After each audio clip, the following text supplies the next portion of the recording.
This is not making America great, bro. Ugh. Musk is coming to Memphis to build the world's largest supercomputer. A year later, we here because we mean business. People here want answers. It's the job of the health department to protect our lungs, and not once have they went to XAI to see that they had 35 gas turbines operating and polluting our air. We went to Memphis and found an environmental crime scene. So basically, the story is, since Elon entered the AI bandwagon late, as much as he feels like he's in front of the curb, he was years behind the competitors like OpenAI and Google. So he really needed data servers and GPUs really quickly. And the established providers had him at the end of the line. He was not very too prioritized, and he didn't like that. He said, we're going to build these servers on our own in Memphis, Tennessee, baby. We went to the data center providers and said, how long would it take to have 100,000 GPUs operating coherently in a single location? And we got time frames from 18 to 24 months. So we're like, well, 18 to 24 months, that means losing as a certainty. So the only option was to do it ourselves.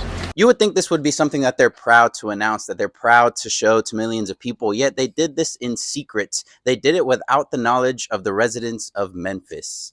They started building this facility, and those people were finding out through Twitter, through Instagram, through posts. Trying to reach out to people and understand what is XAI. He built it without us even knowing that it was being built. We had to watch this over X or Twitter. And it just felt really unfair to them. In their own backyard, without them knowing, he was building the world's largest supercomputer named Colossus, after the movie where a large supercomputer AI takes over the world. So you can see kind of what Elon wants to do when he names his projects, things like that. It's just absolutely ridiculous, sci-fi, nerdy, geeky, wannabe, digi dictator is what that is. So as you know, AI uses a ton of energy, and when you're building a big center like this for the first time to train a model, it's going to use an immense amount of energy, and the city of Memphis, the local providers, could not provide that energy. So what do? They decide to build 35 illegal turbines and start burning methane in order to generate this energy. These turbines are illegal. They're only for use in emergency situations, and he's using them without any permits, without any environmental protections, and no investigations from the EPA. This was his whole goal, is to entrench himself in government so that these people are afraid to investigate him. So he slashes the budgets of the agencies that are there to investigate him, that are there to protect us, that are there to protect our environment, our air, our clean water, things like that. I drove out there, and the first thing I did was hear the turbines. You can smell it as well. Such a disturbingly unique smell. From the road, Keyshawn and others could see a row of machines that are typically only used for remote or emergency operations. Mobile gas turbines.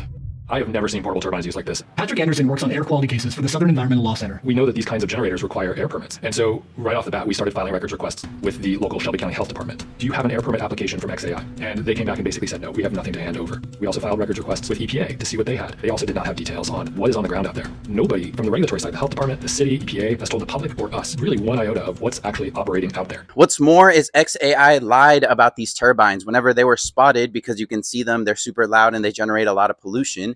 They said that only less than half of them were operational. A research team sent out thermal cameras and took pictures of these turbines and saw that almost 33 out of 35 of them were online activated. So they are lying. I've talked to the XAI leadership team. There are 35, but there are only 15 that are on. The other ones are stored on the site. Well, first off, these are expensive. There's a turbine shortage nationally. You don't obtain these turbines and put them on site if you're not intending to operate them. So Patrick and his team sent the photographer back out with a high-end thermal camera. What we saw is 33 of the 35 were very clearly operating. XAI showed up to the people of Memphis's town hall because they were getting very mad over this, and they said a couple of lies, left, read a script, and then did not speak any other word.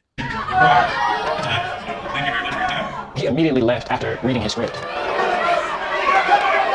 It's extremely disrespectful. It's time to start telling the truth. The truth is that XAI just ran out of here. They have no controls that prevent air pollution or decrease air pollution in their factories. None. That's the truth. To date, local and state authorities have taken no action against XAI. Running turbines without permits or pollution controls is also a violation of the Clean Air Act, which is the EPA's job to enforce. But to date, the EPA has done nothing, and Elon Musk is doing what he can to keep it that way. Please, please, please be loud about this. People have to know about this. These are the types of abuses that are the reason why these people get into politics, because they want to discount regular people like you and I. They want to discount the importance of our environment. They want to discount the importance of health, clean air, and clean water. And this is not making America healthy. This is not making America great. You guys don't deserve patriotism. You don't deserve to say you're making America great. You have the most un-American people in office right now. So I'm taking your hat, boy.